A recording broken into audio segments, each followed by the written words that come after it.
ആദ്യമായിട്ട് കൊണ്ടുവന്ന M N Roy ആണെന്ന് നമ്മൾ തല പുകച്ച് ആലോചിക്കേണ്ട കാര്യമില്ല. അതാണ് എപ്പോഴും നമ്മൾ ശ്രദ്ധ കേന്ദ്രീകരിക്കണം. നമുക്ക് എന്തെങ്കിലും ഒരു ക്ലൂ ക്വസ്റ്റ്യൻ പേപ്പറിൽ ഉണ്ടോ എന്ന് നമ്മൾ എപ്പോഴും ശ്രദ്ധിച്ചുകൊണ്ടേയിരിക്കാം. സോ ആ ഒരു ശ്രദ്ധയിൽ നിന്ന് തന്നെ നമുക്കിത് കിട്ടും. ഫസ്റ്റ് സ്റ്റേറ്റ്മെൻറ്റ് എന്തായാലും ഡിഫോൾട്ടായിട്ട് കറക്റ്റായിട്ട് വരുന്നുണ്ട്. ആദ്യമേ ഒരു ക്വസ്റ്റ്യൻ കണ്ട് ഒരിക്കലും അയ്യോ നമ്മൾ കണ്ടിട്ടില്ല, ചിലപ്പോൾ ഇതിൽ 2 നിങ്ങൾ കണ്ടിട്ട് വരും. പക്ഷേ ഒരെണ്ണം കിട്ടിയാൽ തന്നെ, ഏതെങ്കിലും ഒരു ചെറിയൊരു ക്ലൂ കിട്ടിയാൽ തന്നെ നിങ്ങൾക്ക് ആൻസർ സോൾവ് ചെയ്യാൻ പറ്റും. സോ മോസ്റ്റ്ലി പൊളിറ്റിയിലും ഇതുപോലത്തെ ഹിസ്റ്റോറിക്കലായിട്ടുള്ള ക്വസ്റ്റ്യൻസ് ഒക്കെ വരുമ്പോൾ നമുക്ക് ഇയേഴ്സ് വെച്ച് നമുക്കൊന്ന് കോറിലേറ്റ് ചെയ്യാൻ പറ്റും.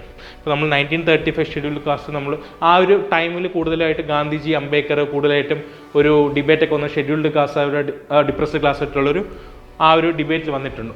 സോ അവിടെ നമുക്ക് കണക്ട് ചെയ്യാൻ പറ്റും. സോ പലപ്പോഴും ഇയേഴ്സ് വെച്ച്, എസ്പെഷ്യലി മോഡേൺ ഹിസ്റ്ററി ക്വസ്റ്റ്യൻസിലും നമുക്ക് ഇയേഴ്സ് വെച്ച് നമുക്ക് ഒരു പക്ഷേ കോറിലേറ്റ് ചെയ്തും ആൻസറിലോട്ട് കൊണ്ടുവരാൻ സാധിക്കും. വാലിഡ് റീസൺ നിങ്ങൾ എപ്പോഴും കണ്ടുപിടിക്കാൻ ശ്രമിക്കാം.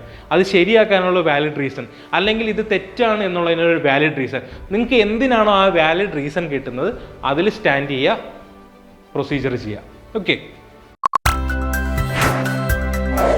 Lead IAS, crafted by the toppers. Hello guys, welcome to lead IAS. So നമ്മുടെ ഇന്നത്തെ സെഷനിൽ നമ്മൾ ഡീൽ ചെയ്യുന്ന പൊളിറ്റി ക്വസ്റ്റ്യൻസ് ആണ്. സോ പൊളിറ്റി ക്വസ്റ്റ്യൻസിന് ഒരു പ്രത്യേകതയുണ്ട്.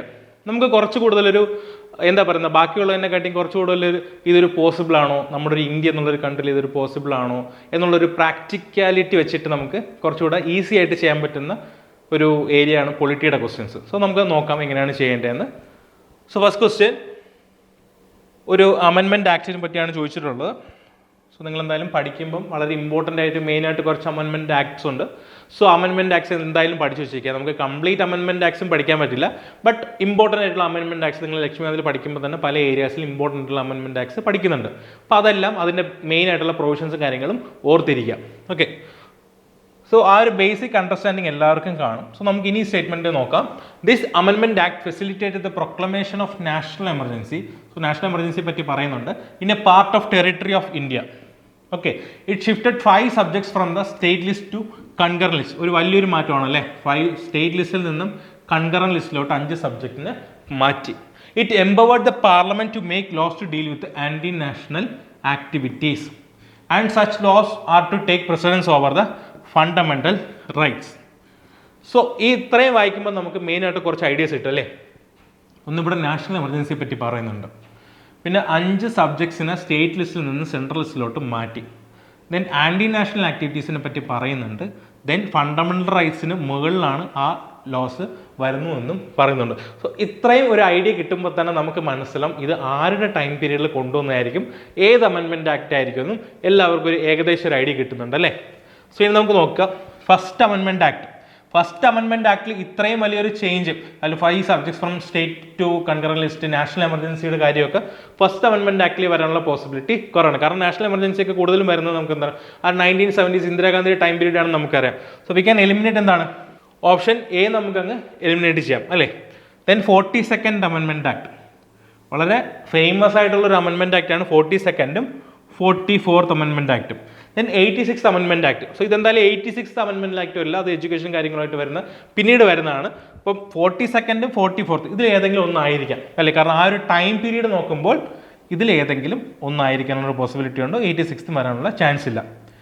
ദെൻ 42nd അമെൻമെൻറ്റ് ആക്ട് അറിയാം, നമുക്ക് എല്ലാവർക്കും അറിയാം, ഇന്ദിരാഗാന്ധിയുടെ ടൈം പീരീഡിൽ കൊണ്ടുവന്നതാണ്. ഇതിന് മിനി കോൺസ്റ്റിറ്റ്യൂഷൻ എന്ന് വരെ അറിയപ്പെട്ടിരുന്ന ഒരു അമെൻമെൻറ്റ് ആക്ട് ആണ് അല്ലേ. അപ്പം അതിൻ്റെ പല ഫീച്ചേഴ്സിനെയും കൗണ്ടർ ചെയ്ത് കൊണ്ടുവന്ന, അടുത്ത ഗവൺമെൻറ് കൗണ്ടർ ചെയ്ത് കൊണ്ടുവന്ന അമെൻമെൻറ്റ് ആക്ടാണ് 44th അമെൻമെൻറ്റ് ആക്ട്. സോ അങ്ങനെ നോക്കുമ്പോൾ തന്നെ ഈ ഒരു ഐഡിയ എല്ലാവർക്കും വേണം. കാരണം വളരെ ഇമ്പോർട്ടൻ്റ് ആയിട്ടുള്ള അമെൻമെൻറ്റ് ആക്ട്സ് ആണ് 42nd ആയാലും 44th ആയാലും. സോ ഈ ഒരു ഐഡിയ എല്ലാവർക്കും വേണം. സോ ഈ ഒരു ഐഡിയയുടെ ബാക്കിംഗ് വെച്ച് തന്നെ നമുക്ക് ഇതെന്ത് ചെയ്യാം, 42nd അമെൻമെൻറ്റ് ആക്ട് ആണെന്നുള്ളൊരു ഐഡിയ കിട്ടും. So we can choose option B. Okay. Moving to the second question. Second question എന്താണ് പറഞ്ഞിട്ടുള്ളത്, കോൺസ്റ്റിറ്റ്യൂന്റ് അസംബ്ലിയെ പറ്റിയാണ് ചോദിച്ചിട്ടുള്ളത്. വളരെ ഇമ്പോർട്ടൻ്റ് ആയിട്ടുള്ളൊരു മറ്റൊരു ഏരിയ ആണ് പൊളിറ്റിയിലെ കോൺസ്റ്റിറ്റ്യൂന്റ് അസംബ്ലി എന്ന് പറയുന്നത്. അതിൻ്റെ കോൺസ്റ്റിറ്റ്യൂഷൻ്റെ മേക്കിംഗ് കാര്യങ്ങളും ഡീറ്റെയിൽ ആയിട്ട് വരുന്ന ഒരു ചാപ്റ്റേഴ്സ് വളരെ ഇമ്പോർട്ടൻ്റ് ആണ്. സോ ഫസ്റ്റ് സ്റ്റേറ്റ്മെൻറ്റ് നമുക്ക് നോക്കാം. The idea of constituent assembly for India was put forward for the first time by M N Roy. Fact direct ആയിട്ട് അറിയുന്നവർക്ക് ഡയറക്റ്റ്ലി പോകാം, അത് ശരിയാണോ തെറ്റാണെന്ന് പോകാം. ബട്ട് ഇൻ കേസ് അറിഞ്ഞുകൂടെങ്കിലും നമ്മൾ എന്ത് ചെയ്യാം, ഇത് പഴയ പാറ്റേണിലൊരു ക്വസ്റ്റ്യൻ ആണ് അല്ലേ. പഴയ പാറ്റേൺ വരുമ്പോൾ നമുക്ക് ഇവിടെ എന്ത് ചെയ്യാം, ഒന്ന് സ്റ്റേറ്റ്മെൻറ്റ് ഓപ്ഷൻസ് ഒന്ന് അനലൈസ് ചെയ്യാം. ഓപ്ഷൻസ് അനലൈസ് ചെയ്യുമ്പോൾ എന്ത് സംഭവിക്കുന്നുണ്ട്, ഇവിടെ എല്ലാ ഓപ്ഷൻസിലും 1 വരുന്നുണ്ട്. സോ 1 ഈസ് ഡിഫോൾട്ടായിട്ട് എന്താണ്, 1 ശരിയാണ്. അപ്പോൾ അവിടെ അത് എം എൻ റോയ് ആണോ, ആദ്യമായിട്ട് കൊണ്ടുവന്ന എം എൻ റോയ് ആണോ എന്ന് നമ്മൾ തല പുകച്ച് ആലോചിക്കേണ്ട കാര്യമില്ല. അതാണ് എപ്പോഴും നമ്മൾ ശ്രദ്ധ കേന്ദ്രീകരിക്കണം. നമുക്ക് എന്തെങ്കിലും ഒരു ക്ലൂ ക്വസ്റ്റ്യൻ പേപ്പറിൽ ഉണ്ടോ എന്ന് നമ്മൾ എപ്പോഴും ശ്രദ്ധിച്ചുകൊണ്ടേയിരിക്കാം. സോ ആ ഒരു ശ്രദ്ധയിൽ നിന്ന് തന്നെ നമുക്കിത് കിട്ടും. ഫസ്റ്റ് സ്റ്റേറ്റ്മെൻറ്റ് എന്തായാലും ഡിഫോൾട്ടായിട്ട് കറക്റ്റായിട്ട് വരുന്നുണ്ട്. അപ്പോൾ ഫസ്റ്റ് സ്റ്റേറ്റ്മെൻറ്റിനെ പറ്റി നമ്മൾ കൂടുതൽ പ്രോസസ്സ് ചെയ്യേണ്ട കാര്യമില്ല. സോ ഫസ്റ്റ് സ്റ്റേറ്റ്മെൻറ്റ് ഈസ് ഡിഫോൾട്ടായിട്ട് it is correct. Then second നോക്കുക, the constituent assembly was constituted as per the scheme formulated by the cabinet mission plan. ഈ കൺസെപ്റ്റൊക്കെ നമ്മൾ ബേസിക്കലി എല്ലാവരും അറിഞ്ഞിരിക്കേണ്ടത് തന്നെയാണ്. ദെൻ ഇൻ കേസ് നിങ്ങൾക്ക് അറിഞ്ഞുകൂടെങ്കിൽ ഈ സ്റ്റേറ്റ്മെൻറ്റ് ലീവ് ചെയ്തിട്ട് എന്ത് ചെയ്യാം, അടുത്തതിലോട്ട് പോവാം. The selection of members of the constituent assembly was completely, so ഒരു കീവേഡാണ് കംപ്ലീറ്റ്ലി ത്രൂ ഡയറക്റ്റ് ഇലക്ഷൻ. എന്താ പറയുന്നത്, അന്നത്തെ കാലത്ത് ഒരു 1946 ആ ഒരു കാലഘട്ടത്തിൽ വരുന്ന ഒരു constituent assembly completely through direct election എന്നാണ്. കംപ്ലീറ്റ്ലി, അത് ഒരൊറ്റ ആൾ പോലും നോമിനേറ്റഡ് അല്ല, കംപ്ലീറ്റ് ഇൻഡയറക്റ്റ് ഇലക്ഷനും അല്ല, കംപ്ലീറ്റ്ലി ഡയറക്റ്റ് ഇലക്ഷൻ എന്നാണ് പറയുന്നത്. ഇപ്പോഴത്തെ കാലഘട്ടത്തിൽ പോലും കംപ്ലീറ്റ്ലി ഡയറക്റ്റ് ഇലക്ഷൻ എന്നുള്ളൊരു കൺസെപ്റ്റ് നമുക്ക് കാണാൻ പറ്റുന്നില്ല. സോ അന്നത്തെ കാലത്ത് കംപ്ലീറ്റ്ലി ത്രൂ ഡയറക്റ്റ് ഇലക്ഷൻ എന്ന് പറയുമ്പോൾ അതൊരു എക്സ്ട്രീം പോസിബിലിറ്റിയാണ് അല്ലേ. സോ അങ്ങനെ നോക്കുമ്പോൾ third statement can be wrong. So third statement wrong ആയി കഴിഞ്ഞാൽ നമുക്ക് ഓപ്ഷൻ എ അങ്ങ് എലിമിനേറ്റ് ചെയ്യാം. ഒരു ഓപ്ഷൻ എലിമിനേറ്റ് ചെയ്യാൻ പറ്റുള്ളൂ, ബട്ട് സ്റ്റിൽ ഒരു ഓപ്ഷൻ നമ്മൾ എലിമിനേറ്റ് ചെയ്തു. ദെൻ ഫോർത്തിലോട്ട് പോവുക. The assembly comprised representatives of Hindus, Muslims, Sikhs, Parsis, Anglo Indians, Indian Christians, S and S Ts. അപ്പോൾ നിങ്ങൾ കാണുമ്പോൾ വിചാരിക്കുക ഇതിൽ ആരെങ്കിലും ഒരാൾ കാണില്ല, അങ്ങനെയല്ല. ജസ്റ്റ് ഒന്ന് ആലോചിച്ച് നോക്കുക, ഹിന്ദുസ് കാണും, മുസ്ലിംസ് കാണും, സിഖ്സ് എന്തായാലും പോസിബിലിറ്റി ഉണ്ട്, പാഴ്സീസ് ഉണ്ട്, ആംഗ്ലോ ഇന്ത്യൻസ് ഒഴിവാക്കാൻ പറ്റില്ല, ഇന്ത്യൻ ക്രിസ്ത്യൻസ് ഒഴിവാക്കാൻ പറ്റില്ല, എസ് ടീസ് ഇവരാരെയും നമുക്ക് ഒഴിവാക്കാൻ പറ്റില്ല അല്ലേ. അപ്പം അങ്ങനെ നോക്കുമ്പോൾ ഈ അസംബ്ലിയിൽ ഇവരെല്ലാം റെപ്രസെൻറ്റേറ്റീവ്സ് ആയിട്ട് ഉണ്ടെന്ന് പറയുമ്പോൾ ഹൈ ചാൻസ് ആയിട്ട് എന്താണ്, ഇവർ കാണാനുള്ളൊരു പോസിബിലിറ്റി ഉണ്ട്. ഒന്ന്, ഇതൊരു ജനറൽ സ്റ്റേറ്റ്മെൻ്റ് ആണ്. ഇൻ കേസ് നിങ്ങൾക്ക് ഈ തേർഡ് സ്റ്റേറ്റ്മെൻറ്റ് തെറ്റാണെന്ന് കിട്ടിയില്ലെങ്കിൽ തേർഡും ഫോർത്തും കറക്റ്റായിട്ട് പോകില്ല. കാരണം എന്താണ്, ഇവിടെ ഇത്രയും റെപ്രസെൻറ്റേറ്റീവ്സ് ഉണ്ടല്ലേ, ഹിന്ദുസിൽ നിന്ന് Muslims, Sikhs, Parsi, Anglo Indians, Indian Christians, S T. അപ്പോൾ ഇത്രയും പേരുടെ റെപ്രസെൻറ്റേഷൻ ഉണ്ടെന്നാണ് പറയുന്നത്. അത് 1946 പോലുള്ള ഒരു കാലഘട്ടത്തിൽ ഇവരെ എല്ലാവരുടെയും റെപ്രസെൻറ്റേഷൻ ദാറ്റ് ടു ത്രൂ എവിടെയാണ്, ഡയറക്റ്റ് ഇലക്ഷൻ എന്ന് പറയുമ്പോൾ കുറച്ച് പോസിബിലിറ്റി കുറവുണ്ടല്ലേ, അതത്ര സംഭവിക്കാൻ ഇടയില്ലാത്തൊരു സിറ്റുവേഷനാണ് അല്ലേ. ഇത്രയും റെപ്രസെൻറ്റേഷനും വരുന്നുണ്ട്, അതും എല്ലാവരും ഡയറക്റ്റ് ഇലക്ഷനിലാണ് വന്നതെന്ന് പറയുമ്പോൾ അതത്ര നടക്കാനുള്ളൊരു പോസിബിലിറ്റി ഇല്ല. അപ്പോൾ തേർഡും ഫോർത്തും എന്തായാലും ഒരുമിച്ച് പോകത്തുമില്ല. ഓക്കെ, സോ ഫോർത്ത് ഒരു ജനറൽ സ്റ്റേറ്റ്മെൻ്റ് ആണ്, തേർഡ് നമ്മൾ ഓൾറെഡി വെട്ടി.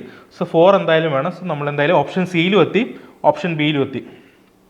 എന്തായി, കഴിഞ്ഞ വീഡിയോസിൽ പറഞ്ഞതുപോലെ 50-50 എന്നുള്ളൊരു ഓപ്ഷൻ എത്തിയിട്ടുണ്ട്. സോ 50-50 ഓപ്ഷൻ എത്തിക്കഴിഞ്ഞാൽ നമ്മൾ പിന്നെ ആ ക്വസ്റ്റ്യൻ ഒരിക്കലും ലീവ് ചെയ്യാൻ പാടില്ല. We have to attend that question. Okay, so ഇനി നമുക്ക് 1 to 4 ഉണ്ട്, 1 and 4 ഉണ്ട്. ഇനിയുള്ള ഡൗട്ട് സെക്കൻഡ് സ്റ്റേറ്റ്മെൻറ്റ് മാത്രമാണ്. സോ നമ്മൾ ബേസിക്കലി അറിഞ്ഞിരിക്കേണ്ട കാര്യമാണ് cabinet mission plan. In case നിങ്ങൾക്ക് ഈ ക്യാബിനറ്റ് മിഷൻ പ്ലാനിൻ്റെ സ്കീം പ്രകാരമാണോ ഇല്ലേ എന്നുള്ളൊരു കൺഫ്യൂഷൻ ഉണ്ടെങ്കിൽ പോലും ജസ്റ്റ് ടൈം പീരീഡ് ഒന്ന് എടുത്തു നോക്കാം. ടൈം പീരീഡ് എടുത്ത് നോക്കുമ്പോൾ ക്യാബിനറ്റ് മിഷൻ അറൗണ്ട് ഒരു 1945 കാലഘട്ടങ്ങളിലാണ് വന്നിട്ടുള്ളത്. നമ്മുടെ കോൺസ്റ്റിറ്റ്യൂന്റ് അസംബ്ലി ഒരു 1946. സോ സംഭവം എന്താണ്, ഒരു നിയർ ബൈ ഇയേഴ്സ് ആണ്.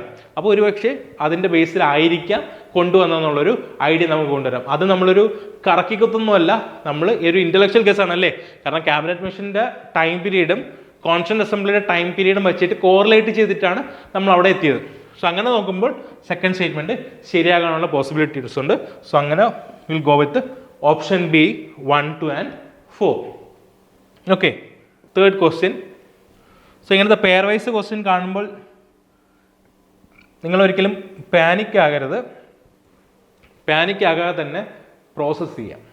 Processing is very important. നമ്മളൊരു ഇതിൽ ആദ്യമേ ഒരു ക്വസ്റ്റ്യൻ കണ്ട് ഒരിക്കലും അയ്യോ നമ്മൾ കണ്ടിട്ടില്ല, ചിലപ്പോൾ ഇതിൽ 2 നിങ്ങൾ കണ്ടിട്ട് വരും. പക്ഷേ ഒരെണ്ണം കിട്ടിയാൽ തന്നെ, ഏതെങ്കിലും ഒരു ചെറിയൊരു ക്ലൂ കിട്ടിയാൽ തന്നെ നിങ്ങൾക്ക് ആൻസർ സോൾവ് ചെയ്യാൻ പറ്റും. സോ അതുകൊണ്ട് ഒരിക്കലും ഒരു ക്വസ്റ്റ്യൻ കാണുമ്പോൾ ഞാൻ ഇതിനു മുമ്പത്തെ വീഡിയോസിൽ പറഞ്ഞ പോലെ തന്നെ ഒരിക്കലും പാനിക് ആകരുത്. Okay, so first statement, the government of India act 1909 introduced system of communal representation of Muslims എന്നാണ് പറയുന്നത്. ഇൻട്രൊഡക്ഷൻ കൊണ്ടുവന്നിട്ടുണ്ട്. The government of India act 1919 provided for appointment of a statutory commission to inquire into and report on the working of this act after 10 years. And third one, 1935 extended principle of common representative by providing separate electorates for scheduled caste. So ഇത് വളരെ important ആയിട്ടുള്ള area ആണ്. നമ്മൾ പഠിക്കുമ്പോൾ വളരെ important ആയിട്ട് ഇപ്പോൾ modern history എന്നുള്ളൊരു ഏരിയ ആയാലും വളരെ ഇമ്പോർട്ടൻ്റ് ആയിട്ട് പഠിക്കുന്ന ഒരു ഏരിയ തന്നെയാണ് എന്ത് ഈ ഓരോ ആക്ട്സും. അപ്പം നമുക്കറിയാം 1909 മോഡൽ വിൻഡോ റിഫോംസ് അല്ലേ. സോ അവിടെയാണ് എന്ത് വന്നത്, കമ്മ്യൂണൽ റെപ്രസെൻറ്റേഷൻ വന്നത്. So it introduced system of communal representation എന്ന് പറയുമ്പോൾ കറക്റ്റ് സ്റ്റേറ്റ്മെന്റ്, നമുക്ക് ഡയറക്റ്റ്ലി അതിലോട്ട് പോകാൻ സാധിക്കും. Then second, government of India act 1919. ഒരു പക്ഷേ നമുക്കൊരു ഡൗട്ട് ഉണ്ടാകാം, കാരണം ഇത് അത്ര ഫേമസ് ആയിട്ട് നമ്മൾ ഒരുപക്ഷെ പഠിക്കുന്നില്ലായിരിക്കാം. ഈ ഒരു provision provide four appointment of statutory commission, ഒരു സ്റ്റാറ്റ്യൂട്ടറി കമ്മീഷൻ നമ്മൾ ഒരുപക്ഷെ ഒരു പെട്ടെന്നൊരു ഐഡിയ കിട്ടില്ല. സോ അവിടെ എന്ത് ചെയ്യുക, അതിനെ ജസ്റ്റ് ന്യൂട്രലായിട്ട് വെച്ചിട്ട് നമ്മൾ എന്ത് ചെയ്യുക, അടുത്തതിലോട്ട് പോവാം. 1935 ആക്ട് എന്താണ്, എക്സ്റ്റെൻഡഡ് പ്രിൻസിപ്പിൾ. സോ ഇവിടെ ഇൻട്രൊഡ്യൂസ് എന്ന് പറയും, ഇവിടെ എക്സ്റ്റെൻഡഡ് എന്ന് പറയുന്നു. സോ സീംസ് ഒരു ജനറൽ ആണ്, ഒരു കണ്ടിന്യൂഷൻ ആണ് അല്ലേ. Extended principle of communal representation by providing separate electorates for scheduled caste. So ഒരു ടൈം പീരീഡ് വെച്ച് നോക്കുകയാണെങ്കിൽ നമുക്ക് ഈ കമ്മ്യൂണൽ അവാർഡും ഗാന്ധി അംബേദ്കർ തമ്മിലുള്ള ഒരു വഴക്കും കാര്യങ്ങളൊക്കെ നമുക്ക് അറിയാം. സോ അങ്ങനെ നോക്കുകയാണെങ്കിൽ 1935 നമുക്കൊരു കോറിലേറ്റ് ചെയ്യാൻ പറ്റും. ഷെഡ്യൂൾഡ് കാസ്റ്റിന് എന്ത് കൊണ്ടുവന്നിട്ടുണ്ട്, extended principle of communal representation. ഇത് പിന്നീട് പ്രാബല്യത്തിൽ വന്നിട്ടില്ല, ബട്ട് സ്റ്റിൽ ഈ ഒരു ആക്ടിൻ്റെ പ്രൊവിഷൻസിനകത്ത് ഇത് പറയുന്നുണ്ട്. ഓക്കെ, അത് നമുക്ക് കോറിലേറ്റ് 1935 എന്നുള്ള ഇയർ വെച്ചിട്ട് നമുക്ക് കോറിലേറ്റ് ചെയ്യാം ഷെഡ്യൂൾഡ് കാസ്റ്റിന്. Okay, so third statement first statement correct ആണ്. സോ only one pair എന്നുള്ളത് നമുക്ക് എലിമിനേറ്റ് ചെയ്യാം, നൺ എന്നുള്ളതും നമുക്ക് എലിമിനേറ്റ് ചെയ്യാം. സോ ഒന്നുകിൽ only 2 pairs അല്ലെങ്കിൽ all 3 pairs. ഇനി നമുക്ക് സെക്കൻഡ് സ്റ്റേറ്റ്മെൻറ്റ് എങ്ങനെ സോൾവ് ചെയ്ത് നോക്കാം. 1919 ആണ് പറയുന്നത്. ഇപ്പോൾ ഇവിടെ എന്താണ്, 10 വർഷം കഴിഞ്ഞിട്ട് ഒരു കമ്മീഷൻ കൊണ്ടുവരുന്നതാണ് പറയുന്നത്. പേര് സ്റ്റാറ്റ്യൂട്ടറി കമ്മീഷൻ. എന്തിനാണ്, to enquiry into and report on the working of this act. So 1919 കഴിഞ്ഞ ഒരു 10 വർഷം എന്ന് പറയുമ്പോൾ ഒരു 1929 വരുന്നുണ്ട് അല്ലേ. അപ്പോൾ കറക്റ്റ് ടൈം പീരീഡ് ഒന്നും ആയിരിക്കില്ല, നമുക്കൊരു +or-2 എന്നുള്ള രീതിയിൽ കൊടുക്കാം. അപ്പോൾ ഒന്നെങ്കിൽ ഒരു 1931, ഒരു 1928 ആ ഒരു കാലഘട്ടത്തിൽ നമുക്കൊന്ന് നോക്കാം. ഒരു 1927, ഒരു +or-2 നോക്കുമ്പോൾ നമുക്ക് എന്ത് മനസ്സിലാവും, ഈ ഒരു കാലഘട്ടത്തിൽ ഒരു കമ്മീഷൻ വന്നിട്ടുണ്ട് അല്ലേ. നമുക്ക് എല്ലാവർക്കും അറിയാവുന്ന വളരെ ഫേമസ് ആയിട്ടുള്ള ഒരു കമ്മീഷൻ വന്നിട്ടുണ്ട്. എന്താണ്, സൈമൺ കമ്മീഷൻ അല്ലേ. സൈമൺ കമ്മീഷൻ എന്നുള്ള ഒരു കമ്മീഷൻ വന്നിട്ടുണ്ട്. ഒരു 1927-26 കാലഘട്ടത്തിൽ എന്ത് വന്നിട്ടുണ്ട്, ഒരു സൈമൺ കമ്മീഷൻ വന്നിട്ടുണ്ട്. അപ്പോൾ ഈ ഒരു ഇയർ നമുക്ക് കോറിലേറ്റ് ചെയ്യാൻ സാധിക്കും. കാരണം കറക്റ്റ് 10 വർഷം ആയിരിക്കില്ല, ഒരു +or-2 എന്നുള്ളൊരു വിൻഡോ അവിടെ എന്തായാലും കാണും അല്ലേ. ഇവിടെ പ്രൊവൈഡ് ഫോർ അപ്പോയിൻമെന്റ് of a statutory commission to enquiry into and report on the working of this act. ഇപ്പോൾ സൈമൺ കമ്മീഷൻ കൊണ്ടുവന്നാൽ കറക്റ്റ് വർക്കിംഗ് കോൺസ്റ്റിറ്റ്യൂഷൻ കൊണ്ടുവരണോ വേണ്ട, അങ്ങനത്തെ പല അഡ്മിനിസ്ട്രേഷനായിട്ടുള്ള കാര്യങ്ങൾ പല ഡീൽ ചെയ്യുന്നതിന് വേണ്ടിയാണ് എന്തുകൊണ്ടുവന്ന് സ്റ്റാറ്റ്യൂട്ടറി കമ്മീഷൻ അല്ലെങ്കിൽ സൈമൺ കമ്മീഷൻ കൊണ്ടുവന്നത്. അപ്പോൾ നമുക്ക് ഇവിടെ എന്ത് ചെയ്യാൻ പറ്റും, സംവാട്ട് നമുക്ക് കണക്ട് ചെയ്യാൻ പറ്റും. അതാണോ ഇല്ലെന്ന് ഉറപ്പിച്ച് പറയാൻ പറ്റില്ല, അല്ലെങ്കിൽ ഫാക്ച്വൽ നോളജ് ഉണ്ടായിരിക്കണം. ബട്ട് സ്റ്റിൽ നമ്മൾ ഈ ഒരു ഇയർ 10 ഇയറും ജസ്റ്റ് ഒരു +or-2 എന്നുള്ളൊരു വിൻഡോ കൊടുത്തിട്ട് ഒരു സൈമൺ കമ്മീഷൻ്റെ ഒരു ഓവറോൾ ഒരു നേച്ചർ എടുത്തു കഴിഞ്ഞാലും ഈ ഒരു രീതിയിൽ നമുക്ക് കോറിലേറ്റ് ചെയ്യാൻ സാധിക്കും. അപ്പം അങ്ങനെ നോക്കുമ്പോൾ second statement can also be correct. So അങ്ങനെ നോക്കുകയാണെങ്കിൽ answer will be option C, all 3 pairs. ഇവിടെ നോക്കുക, സൈമൺ കമ്മീഷൻ്റെ മറ്റൊരു പേരാണ് ഇന്ത്യൻ സ്റ്റാറ്റ്യൂട്ടറി കമ്മീഷൻ എന്നാണ് സൈമൺ കമ്മീഷൻ്റെ മറ്റൊരു പേര്, മോഡേൺ ഹിസ്റ്ററിയിലൊക്കെ പറയുന്നുണ്ട്. സോ അതിൻ്റെ പ്രൊവിഷൻസ് 1919 ആക്ടിൽ വന്നിട്ടുണ്ട്. ഓക്കെ, സോ ഇതാണ് answer. Answer is all 3 pairs. So mostly പൊളിറ്റിയിലും ഇതുപോലത്തെ ഹിസ്റ്റോറിക്കൽ ആയിട്ടുള്ള ക്വസ്റ്റ്യൻസ് ഒക്കെ വരുമ്പോൾ നമുക്ക് ഇയേഴ്സ് വെച്ച് നമുക്കൊന്ന് കോറിലേറ്റ് ചെയ്യാൻ പറ്റും.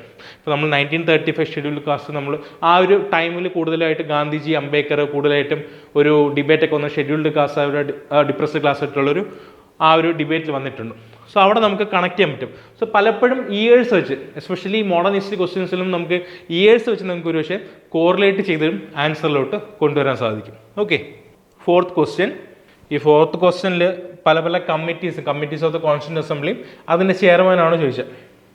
ഒരുപക്ഷെ നമുക്ക് പഠിക്കുന്ന സമയത്ത് എല്ലാം അതുപോലെ കാണാതെ പഠിക്കാൻ വളരെ ബുദ്ധിമുട്ടായിരിക്കും, അല്ലെങ്കിൽ പഠിച്ചത് മാറിപ്പോവും. പക്ഷെ നമ്മൾ പഠിക്കുമ്പോൾ തന്നെ നമ്മളൊരു കൺസെപ്ച്വൽ ക്ലാരിറ്റി വെച്ച് പഠിക്കണം. കാണാതെ പഠിക്കാതെ ഒരു ലോജിക്കൽ ഒരു ആപ്ലിക്കേഷൻ നമ്മൾ പഠിക്കുന്ന പ്രോസസ്സിലും ഈ ലോജിക്കൽ ആപ്ലിക്കേഷൻ കൊടുത്തു കഴിഞ്ഞാൽ നമുക്ക് എക്സാം സോൾവ് ചെയ്യാനും കുറച്ചുകൂടി ഈസി ആയിരിക്കും. നമുക്ക് നോക്കാം rules of the procedure committee. So basically ഒരു ഹൗസിൻ്റെ അല്ലെങ്കിൽ ഇവിടെ ഒരു കോൺസ്റ്റിറ്റ്യൂന്റ് അസംബ്ലി എന്നാണ് പറയുന്നത്. അവരുടെ റൂൾസ് ഓഫ് പ്രൊസീജിയർ മെയിനായിട്ട് ഡീൽ ചെയ്യുന്ന ആരായിരിക്കും?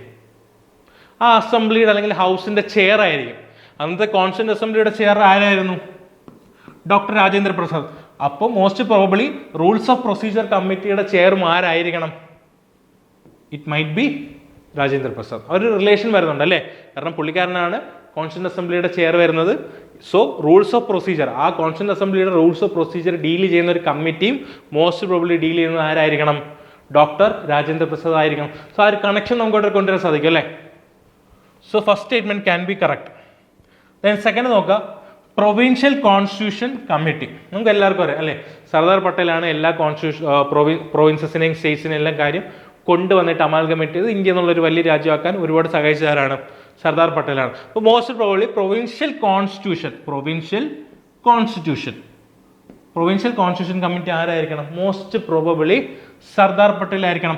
ഇവിടെ നമുക്ക് എല്ലാത്തിനും ഒരു റിലേഷൻ കണ്ടുപിടിക്കാൻ സാധിക്കുന്നുണ്ട് അല്ലേ. ഇപ്പോൾ ഡോക്ടർ രാജേന്ദ്ര പ്രസാദിനെ റൂൾസ് ഓഫ് പ്രൊസീജിയർ കമ്മിറ്റി ആയിട്ടും സർദാർ പട്ടേലിനെ പ്രൊവിൻഷ്യൽ കോൺസ്റ്റിറ്റ്യൂഷൻ കമ്മിറ്റി ആയിട്ടും ആ ഒരു റിലേഷൻ കൊണ്ടുവരാൻ സാധിക്കുന്നുണ്ട്. അവിടെ ഒരു വരില്ല, പോസിബിലിറ്റി ഇല്ല എന്നല്ല, പോസിബിലിറ്റി ഉള്ള ഫാക്ടേഴ്സാണ് നമുക്ക് കിട്ടുന്നത് കൂടുതൽ. അപ്പം അങ്ങനെ നോക്കുമ്പോൾ അത് ശരിയാകാനുള്ള ചാൻസ് ആണ് കൂടുതലും വരുന്നത്. ദെൻ തേർഡ് നോക്കുക, union powers committee.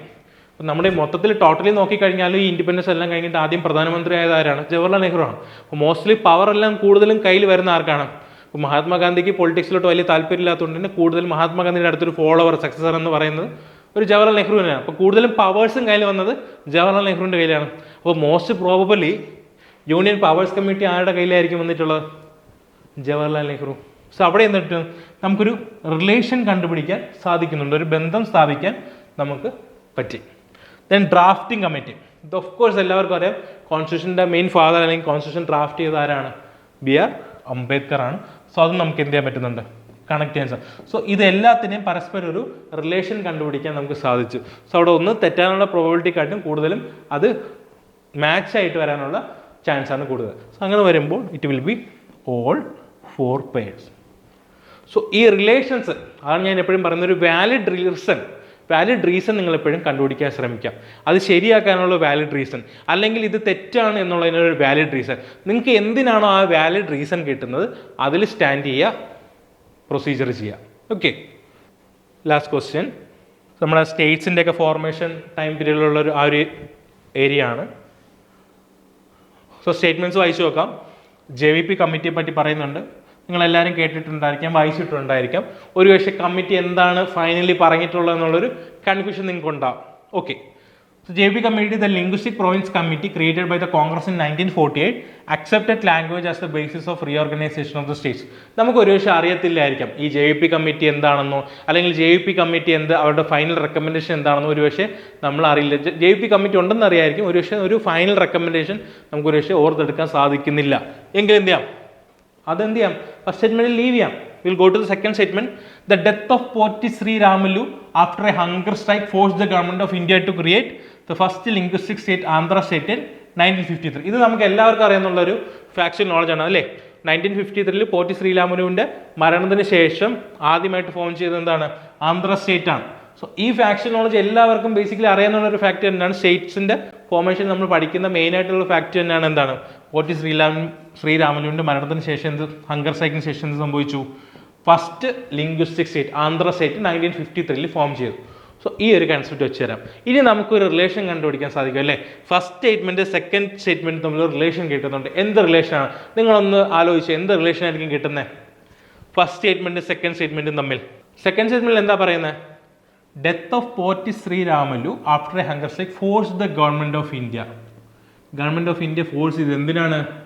To create the first linguistic state Andhra state in 1953. So 1953 ഗവൺമെന്റിന്റെ ഫോഴ്സ്, അന്നത്തെ ഗവൺമെന്റ് ആരാണ്? കോൺഗ്രസ് ഗവൺമെന്റ്, ബ്രിട്ടീഷ് ഗവൺമെന്റ് എന്നല്ല, നമ്മുടെ ഇന്ത്യൻ ഗവൺമെന്റ് തന്നെയാണ് അല്ലേ. അപ്പോൾ Indian government forced to create ആണ് എന്ത്? ആന്ധ്ര സ്റ്റേറ്റ്. അതൊരു ഇന്ത്യൻ മരിച്ചിട്ട്, ഒരു പോറ്റി ശ്രീരാമുലു പോലത്തെ ഒരു മെയിൻ ഫിഗർ മരിച്ചതിന് ശേഷമാണ് 1953. ഇത് സത്യമാണെന്ന് നമുക്കറിയാം, ഇത് ഫാക്ച്വൽ നോളജ് നമുക്കറിയാം. ഇനി ഫസ്റ്റ് സ്റ്റേറ്റ്മെന്റ് ഒന്ന് നോക്കിക്കേ. ഫസ്റ്റ് സ്റ്റേറ്റ്മെന്റ് എന്താ പറയുന്നത്? JVP committee, the linguistic province committee created by the Congress create ചെയ്ത കമ്മിറ്റിയാണ് ഇൻ 1948. 1948 കോൺഗ്രസ്, ഈ 1953 ഗവൺമെന്റും കോൺഗ്രസിന്റെ ആണെന്ന് ആലോചിക്കണം. ഇപ്പം 1948 കോൺഗ്രസ് ഫോം ചെയ്ത ഗവൺമെന്റ് എന്ത് ചെയ്തു? Accepted the language as the basis for the reorganisation of state. അപ്പം അന്ന് അവർ അക്സെപ്റ്റ് ചെയ്തിരുന്നെങ്കിൽ 1953 വരെ റീഓർഗനൈസ് ചെയ്യാതെ ഇരിക്കുമോ? അല്ലെങ്കിൽ അങ്ങനെ ചെയ്യേണ്ടി വന്നാലും ഫോഴ്സ്ഡ് ദ ഗവൺമെന്റ്, ഒരു കോൺഗ്രസിന്റെ കമ്മിറ്റി തന്നെ പറഞ്ഞിട്ട് അക്സെപ്റ്റ് ചെയ്തിട്ടുണ്ടെങ്കിൽ പിന്നെ എന്തിനാണ് ഗവൺമെന്റ് ഒരാളുടെ മരണം കാരണം ഫോഴ്സായിട്ട് ഗവൺമെന്റ് എന്തുകൊണ്ട് മാറ്റണം? ഒരു ലിംഗ്വിസ്റ്റിക് പ്രൊവിൻസ് അല്ലെങ്കിൽ ലിംഗ്വിസ്റ്റിക് സ്റ്റേറ്റ് ഫോം ചെയ്യണം. സോ ഇവർ തമ്മിൽ എന്തില്ല? ഒരു ബന്ധമില്ല. They are contradictory. So second statement ശരിയാണെന്ന് നമുക്കറിയാം. ദാറ്റ് മീൻസ് ഫസ്റ്റ് സ്റ്റേറ്റ്മെൻറ്റ് തെറ്റായിരിക്കണം. JP കമ്മിറ്റി ഒരു പക്ഷേ അക്സെപ്റ്റ് ചെയ്തിരിക്കില്ല, റിജക്റ്റ് ചെയ്ത് കാണണം. അതുകൊണ്ടായിരിക്കും ഗവൺമെൻറ് ഒരു ലിംഗ്വിസ്റ്റിക് ബേസിസിൽ ഫോം ചെയ്യാത്തത്. അങ്ങനെ ഫോം ചെയ്യാത്തത് കൊണ്ടായിരിക്കണം പോറ്റി ശ്രീരാമുലു ഹങ്കർ സ്ട്രൈക്ക് നടത്തിയതും മരിച്ചതും പിന്നെ ഗവൺമെൻറ് ഫോഴ്സ്ഫുള്ളി അത് ചെയ്യേണ്ടി വന്നതും. സോ അവിടെ ഒരു റിലേഷൻ നമുക്ക് കണ്ടുപിടിക്കാൻ സാധിക്കുന്നുണ്ട് അല്ലേ? ആ റിലേഷൻ കിട്ടുന്നുണ്ടല്ലോ. കോൺഗ്രസ് 1948 കൊണ്ടുവന്ന കമ്മിറ്റി ഒരിക്കലും അത് അക്സെപ്റ്റ് ചെയ്തിരുന്നെങ്കിൽ അതിന് മുമ്പേ വന്നേനെ. ഇതുപോലെ ഫോഴ്സ് ചെയ്ത് ഗവൺമെൻറ്റിന് മാറേണ്ടി വരുമായിരുന്നില്ല. സോ ഇത് ഇവർ തമ്മിൽ കോൺട്രഡിക്ടറി ആണ്. Statement 1 can be wrong. 1 wrong ആണെങ്കിൽ നമുക്ക് ഓൾ 3 പേഴ്സ് എലിമിനേറ്റ് ചെയ്യാം. പിന്നെ സെക്കൻഡ് ശരിയാണെന്ന് നമുക്കറിയാം. സോ നണ്ണും എലിമിനേറ്റ് ആയി. So we R left with option A and B 50-50 എത്തിയിട്ടുണ്ട്. ഇനി എന്തായാലും ചെയ്തേ പറ്റുള്ളൂ. ദെൻ തേർഡ് സ്റ്റേറ്റ്മെൻറ്റ് എന്താ പറഞ്ഞിട്ടുള്ള preservation and strengthening of the unity and security of the country was one of the factors identified by the SRC, States Reorganization Commission, that can be taken into account in any scheme of reorganization of state. അപ്പം ഏതൊരു സ്കീമിലായാലും reorganisation of സ്റ്റേറ്റിൻ്റെ ഏതൊരു സ്കീമിലാണെങ്കിലും എന്തൊക്കെ എടുക്കണം? Unity and security of the country one of the factors ആയിട്ട് എടുക്കണമെന്നാണ് ഈ സ്റ്റേറ്റ്മെൻറ്റിൽ പറയുന്നത്. എന്താണ്? Since ഒരു പ്രട്ടി ജനറൽ സ്റ്റേറ്റ്മെൻറ്റ്, അവിടെ ഒരു അസ്വാഭാവികത ഒന്നും വരുന്നില്ല, ഒരു എക്സ്ട്രീമിറ്റിയോ ഒന്നും വരുന്നില്ല. എന്താ പറയുന്നത്? ഒരു സ്റ്റേറ്റ്സിനെ റീഓർഗനൈസേഷൻ ചെയ്യുന്ന ഏതൊരു സ്കീം എടുത്താലും അതിൽ എന്തൊക്കെ വേണം? യൂണിറ്റിയും സെക്യൂരിറ്റിയും. One of the reasons, only reason to take into factor unity and security എന്നല്ല പറയുന്നത്. Unity and security one of the reason ആയിട്ട് എടുക്കണം എന്നാണ് പറയുന്നത്. വളരെ ജനറൽ ആയിട്ടുള്ള ഒരു സ്റ്റേറ്റ്മെൻ്റ് ആണ്. So third statement is very general. So third statement can also be correct. Second statement correct ആണ്. So we'll go with option B, only 2 pairs. So അങ്ങനെയാണ് നമുക്ക് ഇത് ആൻസറിലോട്ട് എത്തുന്നത്. ഒരുപക്ഷെ പെട്ടെന്ന് കാണുമ്പോൾ നമുക്ക് ഒരുപക്ഷെ ഐഡിയ കിട്ടില്ല ഈ ക്വസ്റ്റൻ. അയ്യോ, JP കമ്മിറ്റി കണ്ടിട്ടില്ല, അല്ലെങ്കിൽ അതിൻ്റെ റെക്കമെൻഡേഷൻ എന്താണെന്ന് അറിയത്തില്ല, പോറ്റി ശ്രീരാമുലു ആന്ധ്ര സ്റ്റേറ്റ് 1953, പിന്നെ ഒരു വലിയൊരു സെൻറ്റൻസ് കിടപ്പുണ്ട്, ഒരു ഐഡിയയും കിട്ടുന്നില്ല. പലരും ലീവ് ചെയ്തു പോകും. ലീവ് ചെയ്യരുത്, പ്രോസസ്സ് ചെയ്യുക. നിങ്ങളുടെ ഈ തോട്ട് പ്രോസസ്സ് നിങ്ങൾക്ക് അറിയാമെന്നുള്ള കൺസെപ്റ്റ് തന്നെയാണ്. എല്ലാവർക്കും, എല്ലാ ആസ്പിറൻസിനും ഒരേ ലെവൽ ഓഫ് നോളജ് തന്നെയാണ്. അതിനെ നിങ്ങൾ എങ്ങനെ പ്രോസസ്സ് ചെയ്ത് ആൻസറിലോട്ട് എത്തുന്നു എന്നുള്ളതാണ് കീ ഫാക്ടർ. അതാണ് നിങ്ങൾക്ക് എഡ്ജ് തരുന്നത്. സോ ആ ഒരു പ്രോസസ്സ് നിങ്ങൾ പ്രാക്ടീസ് ചെയ്ത് കൊണ്ടുവരിക. സോ ഇന്നത്തെ സെഷൻ യൂസ്ഫുൾ ആയെന്ന് വിചാരിക്കുന്നു. Thank you. Lead IAS, crafted by the toppers.